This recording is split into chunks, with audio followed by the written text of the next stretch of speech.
ಉದ್ರೇಕ ಯಾರಿಗೆ ಕರೆಕ್ಟ್ ಆಗಿ ಬರಲ್ಲ ಅಥವಾ ಇಡಿ ಅಥವಾ ಎರೆಕ್ಟೈಲ್ ಡಿಸ್ಫನಿಯಾ ಯಾರಿಗೆ ಬರುತ್ತೆ ಅಂತ ಓಲ್ಡ್ ಏಜ್ ನಲ್ಲಿ ಬರುತ್ತೆ ಅಂತ ಏಜ್ ಆಗ್ತಾ ಆಗ್ತಾ ಇದು ಎರೆಕ್ಷನ್ ಕಡಿಮೆ ಆಗುತ್ತೆ ಅಂತ.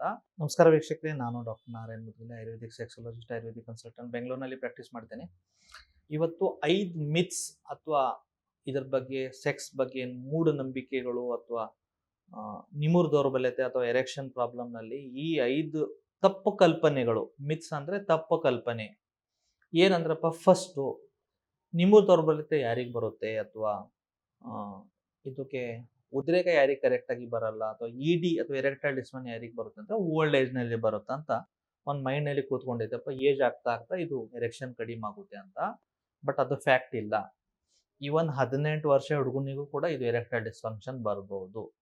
ಸೊ ಇದು mainly certain medical condition, physical condition ಮತ್ತು ಸೈಕಲಾಜಿಕಲ್ ಬಿಹೇವಿಯರ್ದಿಂದ ಆಗಿದ್ದಿರುತ್ತೆ. So it is not the old age illness ಅಥವಾ ಬರೀ ವಯಸ್ಸಾದ್ಮೇಲೆ ನಿಮುರಿಕೆ ಕಡಿಮೆ ಆಗುತ್ತೆ ಅಂತ ಮಿತ್ ಇದೆ ಅಥವಾ ತಪ್ಪು ಕಲ್ಪನೆ ಇದೆ ನೋಡಿ, ದಟ್ ಈಸ್ ರಾಂಗ್. ಎರಡನೇದು ಏನಂದ್ರೆ, ಎರೆಕ್ಟೈಲ್ ಡಿಸ್ಫಂಕ್ಷನ್ ಇದೆಯಲ್ಲ ಬಾಡಿನಲ್ಲಿ, ಲೋ ಟೆಸ್ಟೋಸ್ಟಿರಾನ್ ಆದ್ರೆ ಆಗುತ್ತೆ ಅಂತಿದೆ. ಸೊ ಅದನ್ನು 100% ನಿಜ ಇಲ್ಲ. ಹೌದು, ಡೆಫಿನೆಟ್ಲಿ ಬಾಡಿನಲ್ಲಿ ಟೆಸ್ಟೋಸ್ಟಿರಾನ್ ಅಥವಾ ಪುರುಷರ ಹಾರ್ಮೋನ್ ಏನಿದೆ ಇದು ಕಡಿಮೆ ಆದರೆ ಸ್ವಲ್ಪ ಲೋ ಸೆಕ್ಸ್ ಡ್ರೈವ್ ಆಗ್ಬೋದು, ಸೆಕ್ಸ್ ಮಾಡೋ ಇಚ್ಛೆ ಕಡಿಮೆ ಆಗ್ಬೋದು, ಸಮ್ಟೈಮ್ ಉದ್ರೇಕನೂ ಕಡಿಮೆ ಆಗ್ಬೋದು. But that is not the only cause. ಬರೀ ಟೆಸ್ಟೋಸ್ಟಿರಾನ್ ಕಡಿಮೆ ಆದ್ರೇನೆ ಎರೆಕ್ಷನ್ ಕಳ್ಕೊಳ್ಳಲ್ಲ ಅಂತ ಏನಿಲ್ಲ.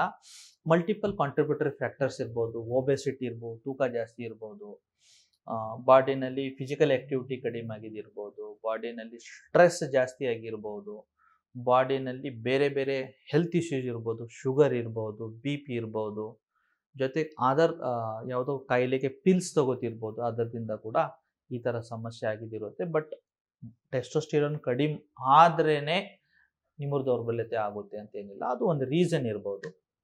ಮೂರನೇದು ಏನಂದ್ರೆ, ಇದು ಒಂದು ಮೈಂಡ್ದು ಇದು ಏನಪ್ಪ ಸೈಕಲಾಜಿಕಲ್. ಎಷ್ಟೋ ಜನ ಡಾಕ್ಟರ್ ಹತ್ರ ಹೋಗ್ತಾರೆ, ಇನಿಷಿಯಲ್ನಲ್ಲಿ ಅವನೊಂದು 2-3 ಸತಿ ಮೆಡಿಸಿನ್ ಕೊಡ್ತಾರೆ, ಒಂದು ಕ್ಲಿಯರ್ ಆಗಿ ಇಲ್ಲಪ್ಪ ಬಿಡೋ ಸುಮ್ಮನೆ ನಿನ್ನ ಮಾನಸಿಕ ಮಾಡ್ಕೊಂಡಿದೆ, ಏನು ಪ್ರಾಬ್ಲಮ್ ಇಲ್ಲ ಅಂತ ಈ ಥರ ಏನೋ ಹೇಳ್ಬಿಟ್ಟು ನಿಮಗೆ ಕಳಿಸ್ಕೊಡ್ತಾರೆ. ಬಟ್ ಪ್ರಾಬ್ಲಮ್ ಫೇಸ್ ಮಾಡೋದು ತಾವು ಹೇಳ್ತೀರಾ, ಸರ್ ನಾನು ಏನು ಮಾನಸಿಕ ಮಾಡ್ಕೊಂಡಿಲ್ಲ, ನಾನು ಪಾರ್ಟ್ನರ್ ಹತ್ರ ಹೋದರೆ ನನಗೆ ಇರೆಕ್ಷನ್ ಆಗ್ತಾ ಇಲ್ಲ ಅಂತ ನನಗೆ ಭಯ ಸ್ಟಾರ್ಟ್ ಆಗ್ತಿದೆ.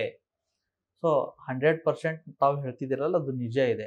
ಯಾಕಂದರೆ ಇದು ಜಸ್ಟ್ ಮಾನಸಿಕ ಅಂತ ಇಲ್ಲ, ಇದಕ್ಕೆ ಫಸ್ಟ್ ಫಿಸಿಕಲ್ ಏನಾದರೂ ಪ್ರಾಬ್ಲಮ್ ಇರುತ್ತೆ. ಫಿಸಿಕಲ್ ಪ್ರಾಬ್ಲಮ್ನ ಅಡ್ರೆಸ್ ಮಾಡೋಕೆ ಆಗ್ತಾ ಇಲ್ಲ, ಬರ್ತಾ ಬರ್ತಾ ಬರ್ತಾ ಬರ್ತಾ ಅದು ಏನಾಗುತ್ತೆ, ಒಂದು ಮೈಂಡ್ನಲ್ಲಿ ಕೂತಿರುತ್ತೆಪ್ಪ ನನ್ನ ಕೈದಿಂದ ಆಗಲ್ಲ ಅಂತ. ಬಟ್ ಮಾನಸಿಕ ಅಂತ ಇಲ್ಲೇ ಇಲ್ಲ. ಆಮೇಲೆ ಫೋರ್ತು, ಇದಕ್ಕೆ ಚಿಕಿತ್ಸೆನೇ ಇಲ್ಲ ಅಂತ ಎಷ್ಟೋ ಜನ ಹೇಳ್ತಾರೆ. ನಿಮೂರ್ ದೌರ್ಬಲ್ಯತೆಗೆ ಒಂದ್ಸತಿ ನಿಮಗೆ ಸೆಕ್ಸ್ ಪ್ರಾಬ್ಲಮ್ ಬಂತಂದರೆ ಇದಕ್ಕೆ ಚಿಕಿತ್ಸೆನೇ ಇಲ್ಲ ಅಂತ. ಅದೂ ತಪ್ಪು. ಯಾಕಂದರೆ ಇದರಲ್ಲಿ ಎಷ್ಟೋ ಚಿಕಿತ್ಸೆ ಇರ್ಬೋದು. ಏನೇನು ಅಂದರೆ, ಒಂದು ಲೈಫ್ ಸ್ಟೈಲ್ ಮಾಡ್ಯುಲೇಷನ್, ಸ್ವಲ್ಪ ಲೈಫ್ನಲ್ಲಿ ತಾವು ಚೇಂಜಸ್ ಮಾಡಬೇಕು. ಅದು ಜಸ್ಟ್ ಒಂದು ವಾಕ್ ಮಾಡ್ತಾದಿರ್ಬೋದು, ರನ್ ಮಾಡೋದಿರ್ಬೋದು, ಯೋಗ ಮೆಡಿಟೇಷನ್ ಮಾಡೋದಿರ್ಬೋದು, ಒಂದು ಒಳ್ಳೆ ಬ್ಯಾಲೆನ್ಸ್ ಡೈಟ್ ತೊಗೊಳೋದಿರ್ಬೋದು, ಸ್ವಲ್ಪ ತಮ್ಮ ಸ್ಲೀಪ್ ಹ್ಯಾಬಿಟ್ನ ಒಳ್ಳೆ ರೀತಿ ಇಂಪ್ರೂವ್ ಮಾಡೋದಿರ್ಬೋದು. ಈ ಥರ ಮಾಡ್ತಾ ಹೋಗಿ ಡಾಕ್ಟರ್ದು ಒಂದು ಕನ್ಸಲ್ಟೇಷನ್ ಮಾಡ್ತಾರೆ ಕೂಡ ಇದು ಚಿಕಿತ್ಸೆ ಇದೆ. ಬಟ್ ಏನು ಮಿತ್ ಏನಿದೆಯಲ್ಲ, ಇದಕ್ಕೆ ಯಾವುದೋ ರೀತಿ ಸೆಕ್ಸ್ ಪ್ರಾಬ್ಲಮ್ ಅಂದರೆ ಚಿಕಿತ್ಸೆನೇ ಇಲ್ಲ ಅಂತ, ಅದೂ ತಪ್ಪು. ಆಮೇಲೆ ತುಂಬ ಕಡೆ ಏನಂದರೆ ಒಂದು ಮಿತ್ ಇದೆ, ಮಿತ್ ನಂಬರ್ 5 ಏನಂದರೆ, ವೈಗ್ರಾ is the only option for erectile dysfunction ಅಂತ. ಅದೂ 100% ಕರೆಕ್ಟ್ ಇಲ್ಲ. ಯಾಕಂದರೆ ವೈಗ್ರಾ ಈಸ್ ದಿ ಆಪ್ಷನ್, ಅದೂ ಚಿಕಿತ್ಸೆನಲ್ಲಿನೇ ಒಂದು ಪಾರ್ಟ್ ಇದೆ. ಬಟ್ ಅದು ಮಾತ್ರ ಇದೆ ಅಂತೇನಿಲ್ಲ. ಯಾಕಂದರೆ ಅದು ಟೆಂಪರರಿ ಆಯಿತು, ಬಟ್ ನಿಮಗೆ ಪರ್ಮನೆಂಟ್ ಸೊಲ್ಯೂಷನ್ಗಾಗಿ ನೀವು ಹುಡ್ಕಾಡಬೇಕು. ಯಾಕಂದರೆ 1 ಡೇ 2 ಡೇ ಏನೋಪ್ಪ ಯೂಸ್ ಮಾಡ್ಬೋದು, ಬಟ್ ಇಡೀ ಲೈಫ್ ಟೈಮ್ ವೈಗ್ರಾನ ಯೂಸ್ ಮಾಡೋಕ್ಕಾಗಲ್ಲ. ಬಿಕಾಸ್ ಅದರದ್ದೇ ಅಂತ ಸೈಡ್ ಎಫೆಕ್ಟ್ ಪ್ರತಿಯೊಂದು ಡ್ರಗ್ಸ್ಗೆ ಇದ್ದೇ ಇರುತ್ತೆ. So ವೈಗ್ರಾ is not the only choice, but one choice. ಅದು ಬಿಟ್ಟು ಬೇರೆ ಬೇರೆ ಆಯುರ್ವೇದ ಪ್ರಕಾರ ರಸಾಯನ ಚಿಕಿತ್ಸೆ ಇದೆ, ವಾಜೀಕರಣ ಚಿಕಿತ್ಸೆ ಇದೆ, ಮಾಡರ್ನ್ ಮೆಡಿಸಿನಲ್ಲಿ ಕೂಡ ಎಷ್ಟೋ ಮೆಡಿಸಿನ್ಸ್ ಇದೆ, ಹೋಮಿಯೋಪತಿನಲ್ಲಿ ಎಷ್ಟೋ ಮೆಡಿಸಿನ್ಸ್ ಇದೆ.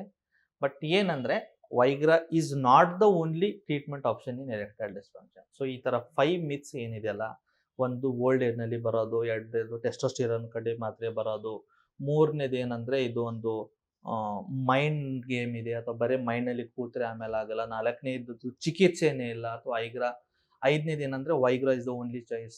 ಸೊ ಈ ಮಿತ್ ಏನಿದೆಯಲ್ಲ ತಮ್ಮ ಮೈಂಡ್ನಲ್ಲಿ ಏನಿದೆಯಲ್ಲ ಅದು ತೆಗ್ಬೇಡಿ. ಇದಕ್ಕೆ ಒಂದು ಪ್ರಾಪರ್ ರೀತಿಯಿಂದ ಚಿಕಿತ್ಸೆ ಮಾಡಿದ್ರೆ ವಿದಿನ್ ಟೈಮ್ನಲ್ಲಿ ತಮಗೆ ಒಳ್ಳೆ ರಿಸಲ್ಟ್ ಸಿಗುತ್ತೆ. ಧನ್ಯವಾದ.